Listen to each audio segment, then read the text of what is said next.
Welcome to the full moon lunar eclipse week of release, expansion, and ending of old cycles. Hi, I'm Shannon.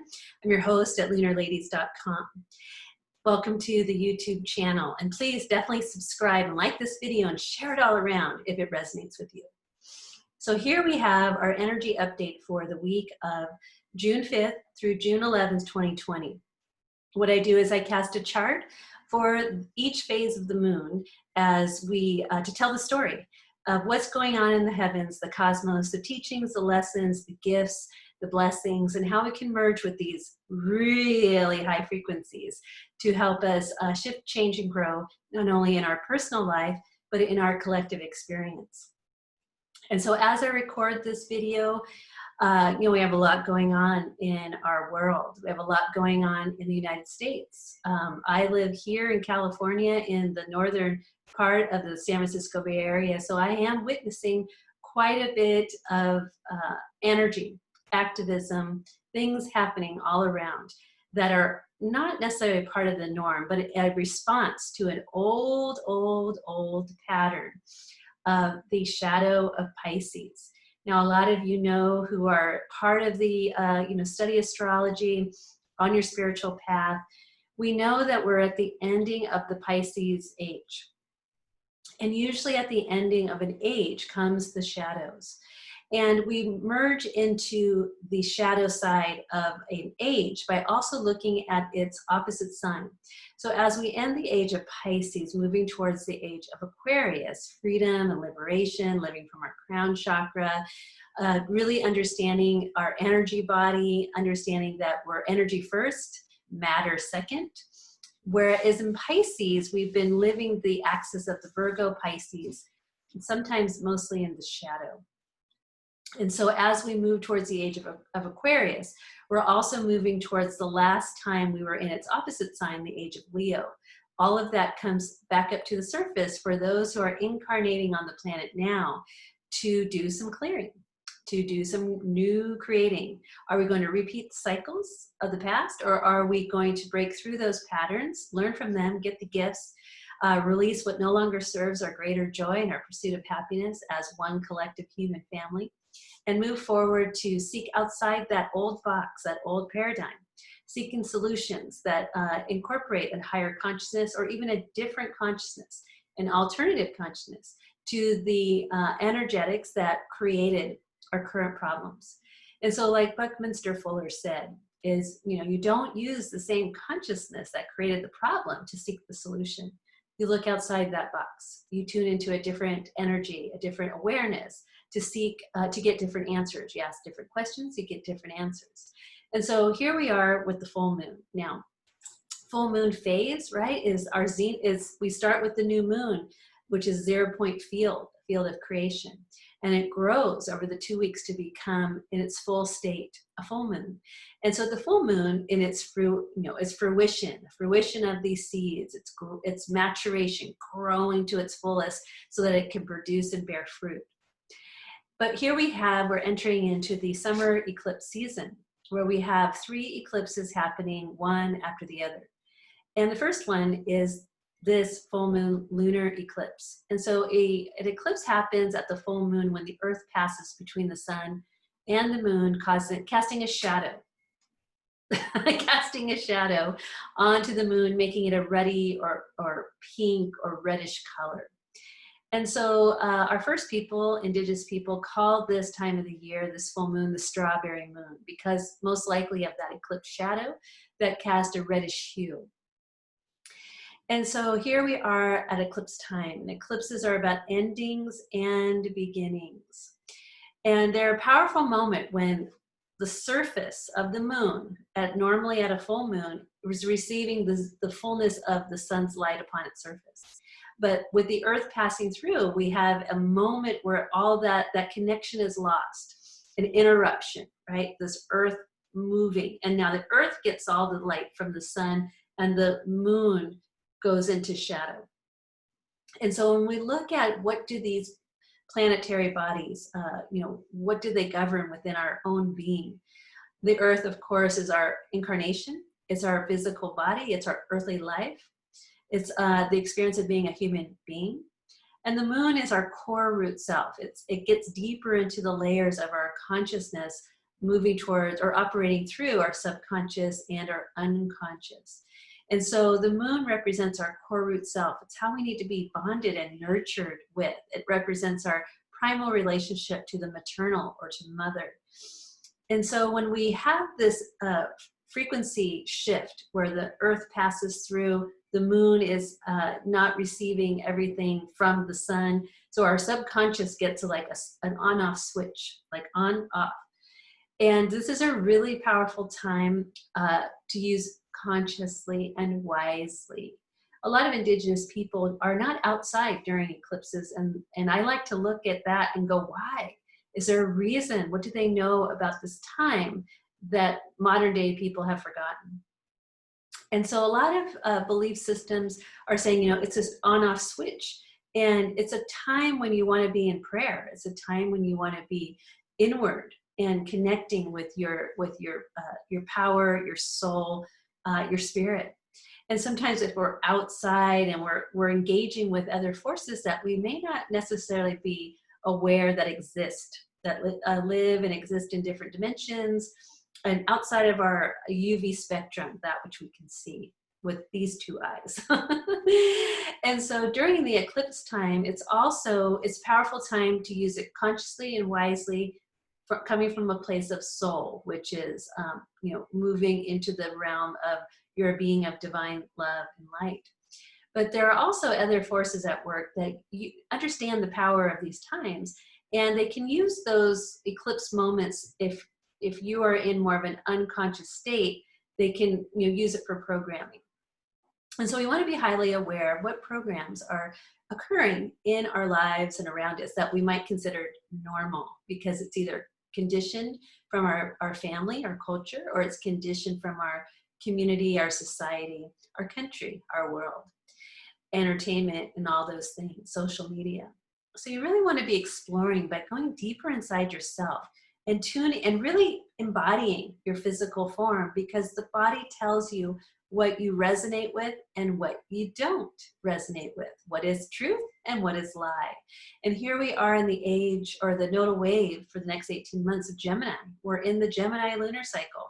There's always going to be two, the truth teller and the deceiver, right? So we have to be able to discern what is true for you. Now, what is true for you may not be true for someone else, and that's okay. That's the beauty of Gemini, is we can let both sides just be. Yes and no, right and left, light and dark. Let them just be without merging into taking sides, which creates the separation.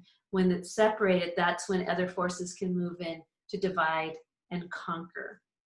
And so we want to be really aware as we move out of the age of Pisces, which the shadow side carries the program of victim and victimizer, or victim and perpetrator. So those two fields of experience cannot exist without the other. And so to me, they're a division or a split in an understanding of consciousness or experience. If there's a victim, there's a perpetrator. And if there's a perpetrator, there's a victim. And so what we really want to do is take that Sagittarian gift from the full moon that says, back up, take a breath, light a candle. Sagittarius is fire, mutable fire. Gemini is air. Take a step back, take a breath, light a candle, say a prayer.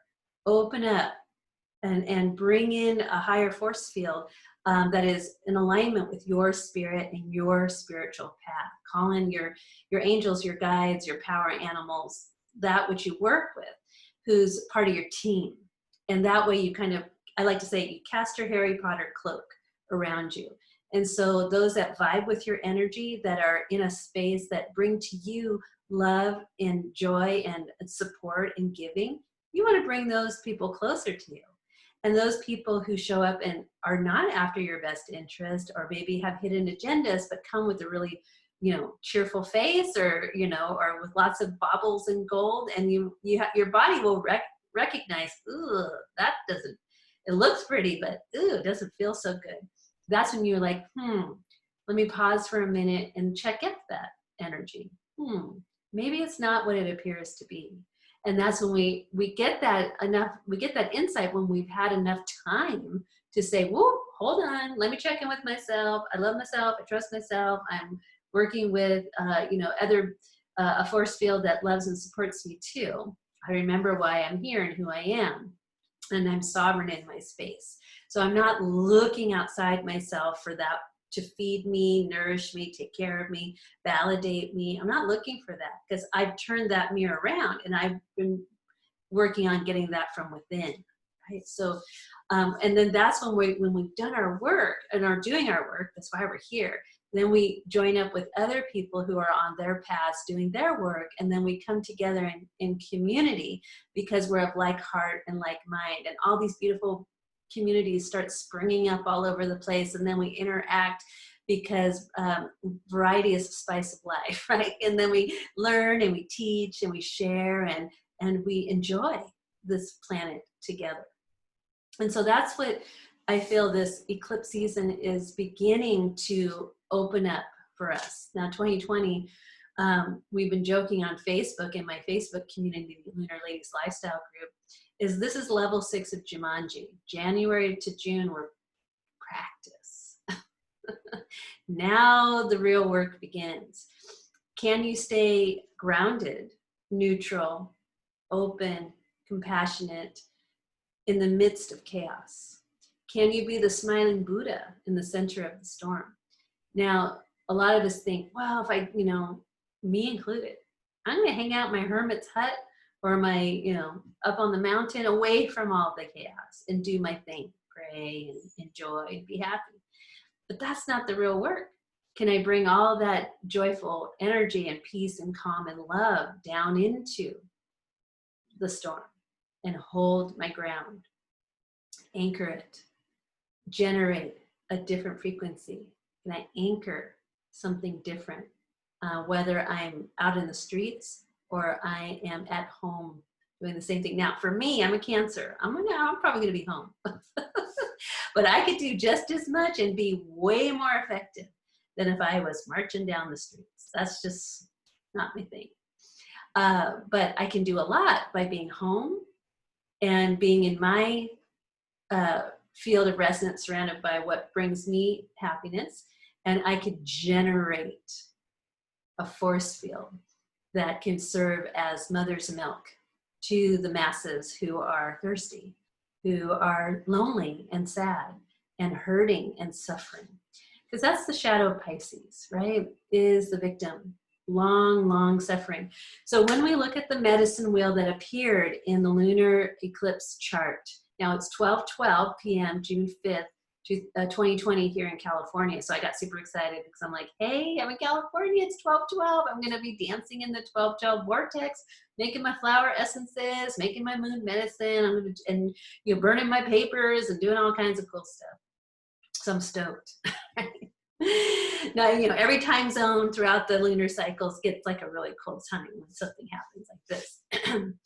But in Lunar Ladies, we have our own resident retired Tibetan Lama, Lama Lakpai. He comes in monthly to do pujas. And so we are very blessed and very honored to have him in our circle who offers his gifts at such a high level. Former retired Lama from the Kopan Monastery in Nepal. And so if you want to be part of those puja healing circles, definitely I'll post a link to learning more about that and how to join us in that space. And we can personalize it for you too, if you need extra powerful healing blessings and removal of obstacles. Right? And it's a perfect time during the lunar eclipse to remove obstacles. That's what they're made for. Okay, so in the lunar chart, we have a medicine wheel, a perfect 15-degree alignment between the moon, the sun, and Mars. So it's kind of lining up like this. And so the sun and moon here at Sagittarius and Gemini, and then they come together to T-square, time out to Mars. Now I got really excited because Mars is the star of 2020. Because as we're witnessing what's happening in our collective, the rage, and the sadness, deep, deep grief and deep, deep frustration, which you combine those elements together, you can get rage. And that's kind of Mars, you know, that's his shadow. He's like, oh, you're pulling me into the vortex of rage. Wait, do I really want to go? I'm in Pisces. Hold on. I'm the peacemaker. But I'm getting sucked into this shadow where Mars really wants to come into Pisces to be the adept and walk the way of the peaceful warrior. He wants to learn. He's Luke Skywalker learning from Yoda, right? So look for your Yodas. Who are your teachers? Be on your hero's journey, right? This is where you find your allies at this time. So if you find yourself getting pulled into the vortex and into the shadow, and check your body, like, how are you feeling? I can only imagine people who, you know, feel very justified and with great cause, right? Not making anyone wrong, not making anyone right. I'm not playing the game. But I can only imagine what it must feel like in their bodies, especially when they're really embodying the shadow of Mars. It must feel pretty bad. I can't even, it makes me sad that they're having that experience as a soul embodied in physical form in here on planet Earth. It makes me so sad. But what can we do? Lots and lots and lots we can do. We can pay attention. We can utilize higher forces. We can merge with bigger magnetic force fields that want to bring about change, because the outcome, and I really feel this in my bones, is peace. That's where we're heading. And so it's always darkest before the dawn in the way that old forces, old paradigms, old control structures, old puppet masters are really throwing in all they got, right? They're just keep one after the other as we move into the photon belt, where there's a lot more light. Our bodies are getting activated in the way of our chakras are opening up. Our kundalini is going to start moving, and we want to be there for that. We want to be in our bodies, aware and awake to what is happening as our souls begin to recalibrate with a mightier force field that's already in harmony with divine love and forgiveness and neutrality. And we're only going to be able to really do that. I mean, the biggest party will be when we can do that together. But we only need a tipping point, really, to help the masses move, like to turn that big ship and get us heading in the direction that our hearts are already called into being. So it only takes 1% of the population to really be able to have merged with this fifth dimensional frequency of what a lot of people are calling New Earth. My client and I were calling it Earth 2020 with our t-shirts. We were there. Right? And so what we can do is start, if we can't vibe with that fifth dimensional frequency of unconditional love just yet, it's okay. It's where we're made of, so it's already the end of the story.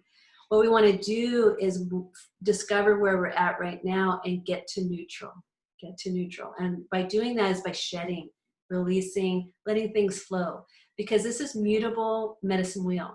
It means adaptability, flexibility, and letting things move through you. Don't get stagnant and fixed and hold on, or take charge and be a leader. It's like, how can we move with the energy and keep going and working things out and unwinding stuff? That's what's happening now in this particular lunar eclipse and week of the last 2 weeks of the Gemini lunar cycle. Remember, it's the first one of the Gemini nodal wave. We got one more, and that's next year. So we can figure this stuff out together, and we only need that 1% tipping point to shift it so that the rest of everyone who's in a lot of pain can start to come over into this other vibrational ocean of devotion. And it'll be easier to get there, and the suffering can finally come to a close, and people can really begin to heal. So that's really the power of this medicine wheel. It's appearing with the sun and moon and Mars. Now, the missing element is Virgo. We don't currently have a planet in Virgo, but it's the polarity point of Mars, which then starts activating itself in a different dimension. Possibly the dimension that we're going is through the veil. And so go to my blog at lunarladies.com to read about the medicine wheel It's really powerful. But one of the things I want to talk about in this energy update is for Mars. Mars being at 15 degrees Pisces. He's moving towards conjuncting with Neptune, right? And if Mars is already unstable and in the shadow of the vortex, right? And then he's going to merge with a bigger planet, Neptune, that's like, well, if you give me your shadow energy, then I got to go into the shadow, which is illusions. And we're in the Gemini lunar cycle. And I'm about to go retrograde in June 22nd. So what's up? We don't have to do this dance. We don't have to go into this eddy, this ripped current, right? So Mars has help, and it's coming from the asteroid Ceres, who I like to look at Ceres in people's chart as ancestors, especially maternal line ancestors. Big, big planet in our asteroid belt. And so Ceres is whispering to Mars. Well, the messaging that came through, she's at 11 degrees, which is master healer vibration number. And so in Pisces, and her bringing the ancestors, it's the message that came through about what Mars is dealing with, meaning our inner masculine energy, and that's within everybody on the planet, is that all of our ancestral timelines are coming in to be resolved and dissolved. So when we get to that Neptune with Mars, and Neptune goes retrograde, we're going to be dissolving a lot of energy. But now the ancestors are like, we're here during this lunar eclipse, during this interruption. We can get through the veil. We can come in and we can resolve all of our past suffering, our karmic residue. Racial karma is a big one. That's why it's so on fire right now. But this is water energy of our deepest feelings of our psyche and our soul. So we're going to have there's a lot of karmic residue from our ancestors' experiences here on this, especially in this country, and with the African American communities, because if we look back in time, when the first African people arrived on these shores, we have to look at how they arrived and what their experience was. It's still in the soil. Their blood is still in the soil. Right? So we have to come into a place of allowing this to be remembered, and then to come into a place of resolution, into a place of, and love is the antidote throughout it all. So when we're out there marching and doing stuff, and people, I mean, there's stuff going all around that's all about divide. And I'm like, people, that's the game. Why are you playing wizard chess and you're not a wizard? Right? Well, you know, they can't do their fourth dimensional game without the human soul getting activated and involved. So what we do is we step out of it. We take a break, we take a breath, we find our tribe, our soul tribe, our friends, our family. We join together, we cry it out, we hug it out. We stop making everybody wrong, and we start making ourselves right. Right? And in that space, we can have a different type of conversation. We can come together as a community to listen. A lot of, there's a lot to me when I feel that energy with, having white skin. I'm supposed to be listening, and I'm happy to listen. I want to listen from here. I want to bring it in. I want to feel it. I want to know what it's like. And I want to know how I can show up in a new way and be a better human being by being more open and honoring and respectful. So much for us to talk about. But so I just wanted to bring that up with, because what's happening now in the lunar eclipse is not a one-time event. It is an opening of a doorway into this summer experience where we have 2 more eclipses. We've got alignments. We've got some really big, powerful days that are like tinder boxes, right? We're heading into summer with the heat.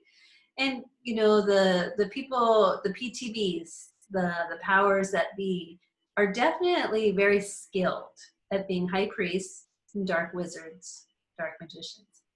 They know what's going on, and they know what they're doing.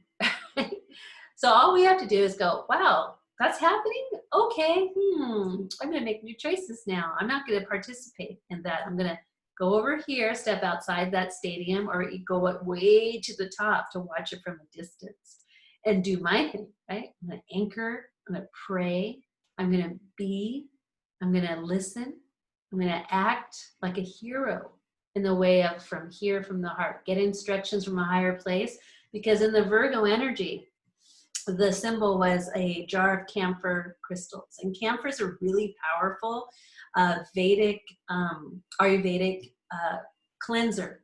And when you burn it, it frees negative energy, like really like purifies. It's a white flame, and it purifies negative, to me, negative entities. And I feel like there's that element at foot. And when we're in a state of rage or anger, frustration, and we're just doing destructive acts, we're allowing other forces that are not part of being human onto the planet, embodying our physical forms and taking over. We don't have to do that. You can make a different choice. We can have a different outcome, a different reality, a different experience of this collective healing. And so Virgo says camphor is powerful. So if you have some camphor crystals or want to go online and get yourself some, be burning that as a way to say, I offer this to my human family, to my community, my collective, my experience being on planet Earth at this time. Believe me, I'm like, Amazon, can I have like a gallon of that? Keep our sense of humors up, right? Sense of humor and joy is a higher frequency that gets us closer to our vortex of creative power, which is our natural state. But I just want to remind just one quick thing as we look at the eclipse, that's our earthly experience of our moon and our sun and our earth. But those are also beginning, in alignment with bigger parts of the constellation. And it's really interesting where the sun, well, the moon is at the great attractor, is close to the great attractor degree of 14, which attracts the galactic center. So we've got really massive moments right now for healing.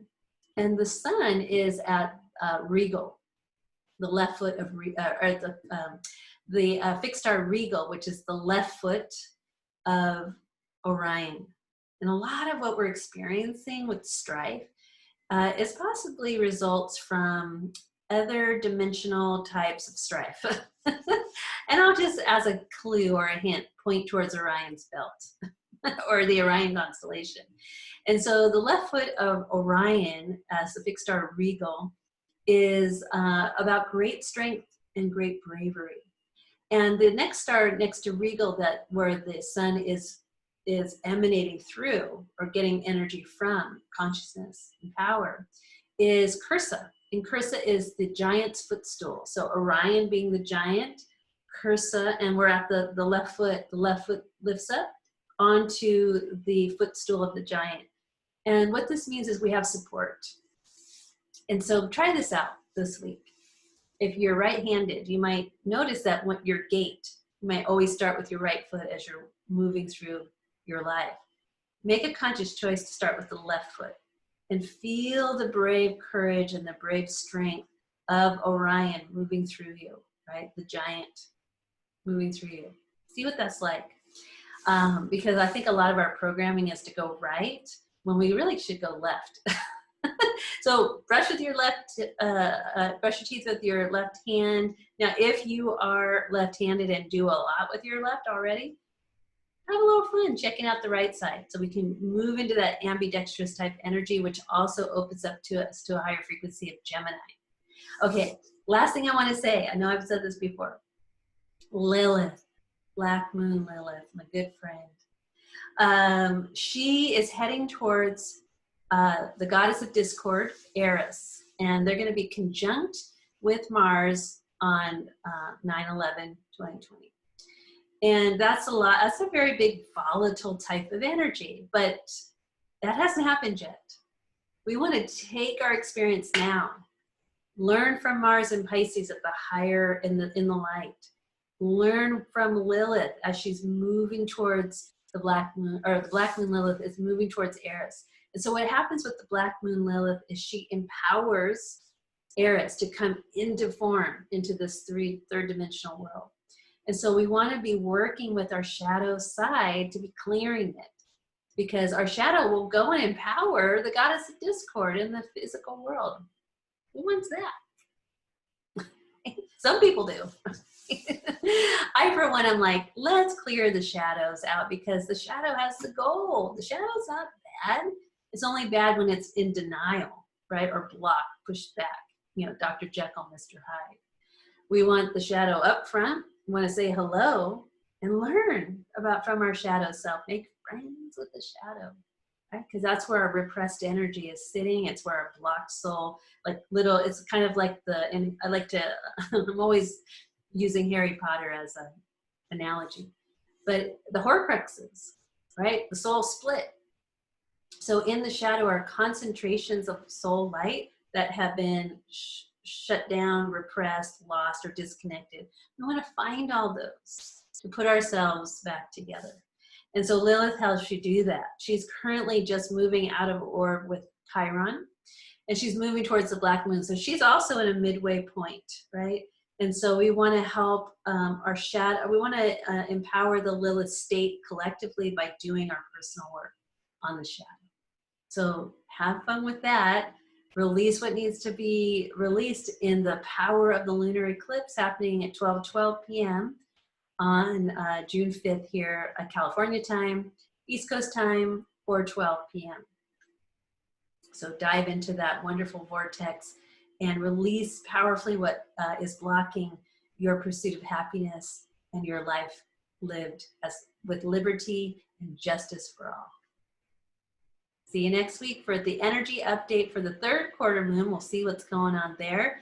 Definitely subscribe to the Lunar Ladies YouTube channel. Get on the email list. I got podcasts coming out. I got a podcast for the full moon. Ooh, it's a good one. Total some channeled information going on in there. So get on our email list so that you can get the notification when the podcast drops. I believe it'll probably drop on June 4th. So get that, listen to that. Subscribe to the email list, read the blog post. If you would like help with a reading, let me take a look at your chart. It's my favorite thing to do. And my next favorite thing to do is to give you some coaching and counseling and helping you out, because believe me, I will be your biggest cheerleader, because I love to see people like step into their power and be lit and go out and fulfill their soul's purpose, because I know that lights up the planet. So I'm very happy to help you look in the mirror and light your fire and send you out into the world to do great things and to help many people do the same. Bye for now.